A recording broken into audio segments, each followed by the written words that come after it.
So next topic is aims and functions or objectives of distribution system.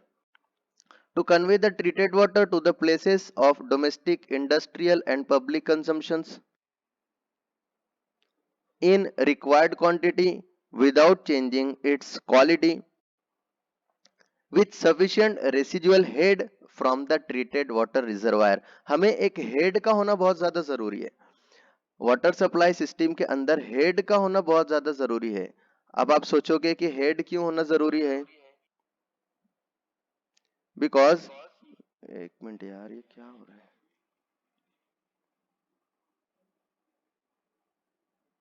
Okay, is it clear? All audio clear है? Eco वगैरह तो नहीं हो रहा है? ओके ठीक है ठीक है, अब नहीं होगा, इसे हम कंटिन्यू करते हैं. डिस्टरबेंस होता है सारी छोटी छोटी बातों से. तो जो हमारा डिस्ट्रीब्यूशन सिस्टम है उसके अंदर एक हेड का होना बहुत ज्यादा जरूरी है. This is residual head. What is mean by this residual head? This residual head means हम जब सप्लाई करेंगे डिस्ट्रीब्यूशन सिस्टम के अंदर वाटर को, तो बाय ग्रेविटी वो फ्लो होना चाहिए. और अगर हमने एक रेसिडुअल हेड कंज्यूमर के पॉइंट पे नहीं रखा तो क्या होगा कि कंज्यूमर पे, मतलब आपके घर के ऊपर, बस वो वाटर एक ड्रॉप बाय ड्रॉप वो क्या करेगा, नीचे आएगा आपके नल में से, टोंटी में से.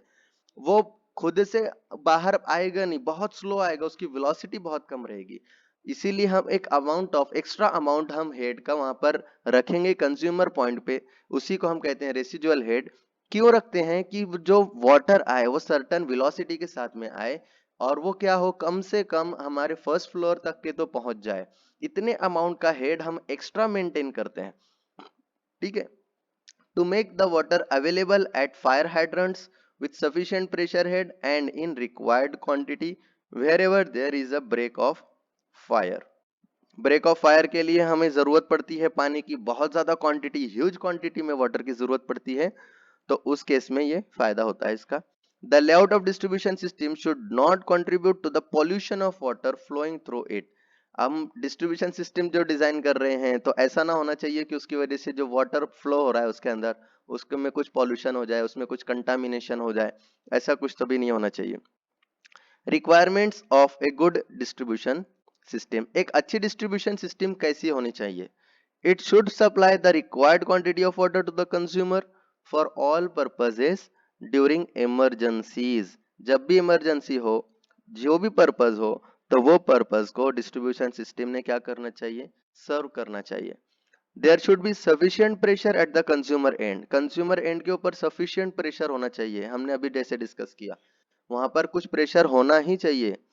After meeting frictional and all other losses during the period of maximum demand. अगर कंज्यूमर एंड के ऊपर हमारा प्रेशर नहीं रहेगा तो क्या होगा, जो वाटर रहेगा बहुत ही कम वेलोसिटी के साथ में या जीरो वेलोसिटी के साथ में हो सकता है कि वहां से ड्रॉप करें, और जिसकी वजह से जो कंज्यूमर है वो वाटर को प्रॉपरली यूटिलाइज नहीं कर पाएगा.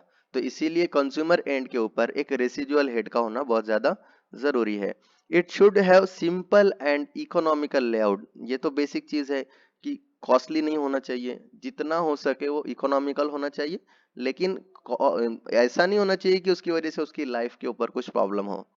Stagnation of water should not take place at any point of distribution system. ये एक इंपॉर्टेंट पॉइंट है. स्टैग्नेशन ऑफ वाटर मतलब वाटर स्टॉप नहीं होना चाहिए, कहीं पर भी स्टोरेज फॉर्म में नहीं होना चाहिए डिस्ट्रीब्यूशन सिस्टम के अंदर.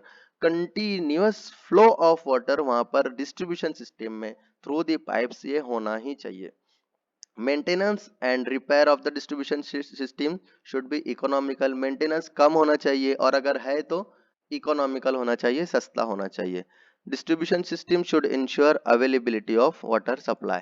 So these are the various requirements of a good distribution system. ये आपको याद रखना चाहिए.